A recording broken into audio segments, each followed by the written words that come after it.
नमस्कार शेतकरी बंधूंनो, मौल्य agro consultancy मध्ये आपले सहर्ष स्वागत. आज आपण करपा याविषयी आपण माहिती घेणार आहोत. तर करपा किती प्रकारचे असतात, त्याच्यावर नियंत्रण कसे मिळवता येईल आणि ते ओळखायचे कसे, याबद्दल आपण आज माहिती घेऊया. तर सुरू करूया आपण करपा नियंत्रण आणि करपाचे प्रकार. तर मेनली अँथ्रॅकनोज करपा हा 2 प्रकारचे असतो. एक जीवनजन्य करपा, दुसरा बुरशीजन्य करपा.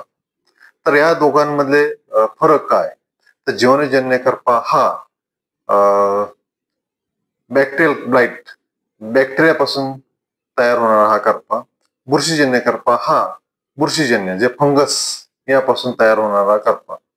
त्यामधले दोन आपण बुरशीजन्य आणि जीवाणूजन्य करपा हे ओळखायचे कसे?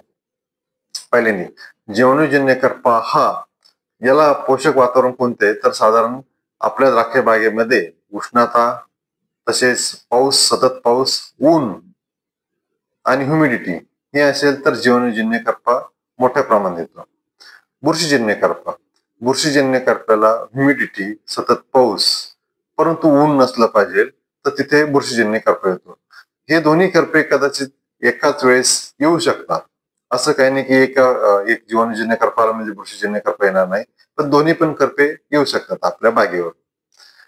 तर जीवाणूजन्य करपा हा पानाच्या शिराभोवती कॉलनी टाईप्स वाढतो, एकखट असा पॅचेस मध्ये वाढतो आणि तो फास्ट खूप मोठ्या प्रमाणात वाढतो. एकदा सुरुवात झाली की खूप मोठ्या प्रमाणात वाढतो. जीवाणूजन्य करपा हा कोवळ्या पानावर, घडावर, कोवळ्या काडीवर येऊ शकतो. तसंच सेम बुरशीजन्य करपा हा कोवळ्या पानावर, घडावर, तसंच काडीवर येऊ शकतो. या दोन्ही पण द्राक्ष बागेच्या कोवळ्या झाडावर कुठल्याही पानावर, अवयवावर येऊ शकतात. जीवाणूजन्य करप्याचे आपण नियंत्रण बघूया. जीवाणूजन्य करपा नियंत्रण करण्यासाठी यावर्षी आपण एप्रिल छाटणी केली, त्यानंतर लवकर पाऊस झाल्यामुळे जीवाणूजन्य करपा किंवा कुठल्याही करप्याचे जे स्पोर ते मोठ्या प्रमाणात डेव्हलप झाले, मोठे इन्फेक्शन झालेले आहे आणि झाडही सतत पाऊस चालू असल्यामुळे वीक झालेले आहेत, सशक्त नाही राहिले, अशक्त झालेले आहेत. यामुळे हे करपा असेल, डावणी असेल, बुरी असेल, जास्त मोठ्या प्रमाणात अटॅक होऊ शकतो. तर आपण जीवाणूजन्य करपा कसा नियंत्रित ठेवायचा आपण आज बघूया. तर जीवाणूजन्य करपा नियंत्रण करण्यासाठी मी मागील व्हिडिओमध्ये किंवा मागील मीटिंगमध्ये मी साधारण इथे पण फवारणीनंतर साधारण 3 ते 4 दिवसांनी रायझोकेअर आणि रुबिट्रॉल ही फवारणी सांगितलेली आहे. रायझोकेअर हे ट्रायकोडर्मा आहेत, रुबिट्रॉल ही बॅसिलस सबटिलिस आहे. ही ज्यावेळेस फवारणी होती त्यावेळेस पानावर रुबिट्रॉल म्हणजेच बॅसिलस सबटिलिस आणि रायझोकेअर म्हणजे ट्रायकोडर्मा हे मोठ्या प्रमाणात वाढतात आणि इथे कॉम्पिटिशन होती. तिथे करप्याचे स्पोर्स, तसेच डावणीचे असेल, भुरीचे असेल, बुरशीजन्य करप्याचे असेल, हे स्पोर वाढत नाही, त्याला अटकाव येतो. हेच पानं खाली पडतात, इथे पण फवारल्यानंतर हे खाली पडतात, जमिनीवर थांबतात. जमिनीवर पण सेम जिथं तिथे स्पोर असेल, जिथं इनॉक्युलम असं म्हणतो आपण, जिथं स्पोर असेल तिथे ते वाढत नाही. दुसरी फवारणी ही साधारण छाटणी, फळ छाटणी केल्यानंतर साधारण 2 ते 3 दिवसात करायची आहे.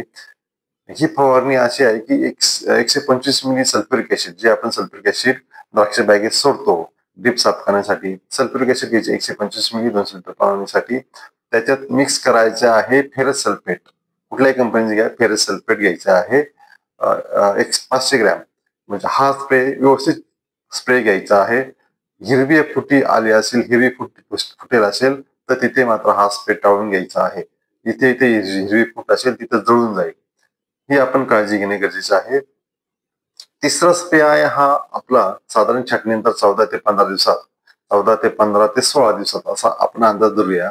इथे धानुका कंपनीचे कोनिका जे आहेत, काल्सोकामायसिन प्लस कॉपर येते यामध्ये. हा स्प्रे घ्यायचा आहे, साधारण 400 ग्रॅम एकरी फवारणी घ्यायची आहे. इथे काल्सोकामायसिन हे अँटीबॅक्टेरियल जीवाणूजन्य करप्यासाठी उपयोगी होतं. चौथी फवारणी घ्यायची आहे आपल्याला 25 ते 28 दिवसात. ह्या स्प्रे मध्ये परत जिथं निर्यात सक्षम द्राक्ष आपण करणार आहे, जिथे एक्सपर्ट द्राक्ष बाग करणार आहेत, तिथे पुन्हा कोनिकच एकरी 400 ग्रॅम फवारणी घ्यायची आहे.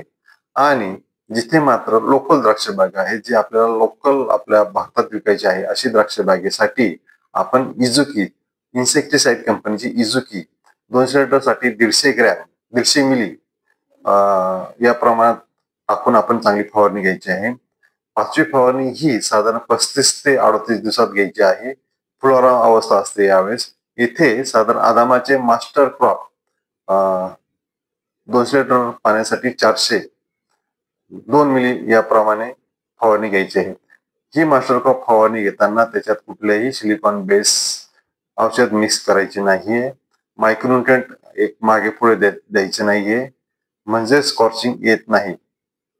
याच्यात जर तुमचं कॅल्शियम असेल, मायक्रोन्युट्रिएंट सल्फेट फ्रॉम मार्किंग किंवा चिलेटेड कुठलेही मायक्रोन्युट्रिएंट असेल किंवा सिलिकॉन असेल, जर याच्या मागे पुढे 1 दिवस किंवा याच्यात मिक्स केलं तर मात्र स्कॉर्चिंग येऊ शकते. ही काळजी घ्यायची आहे.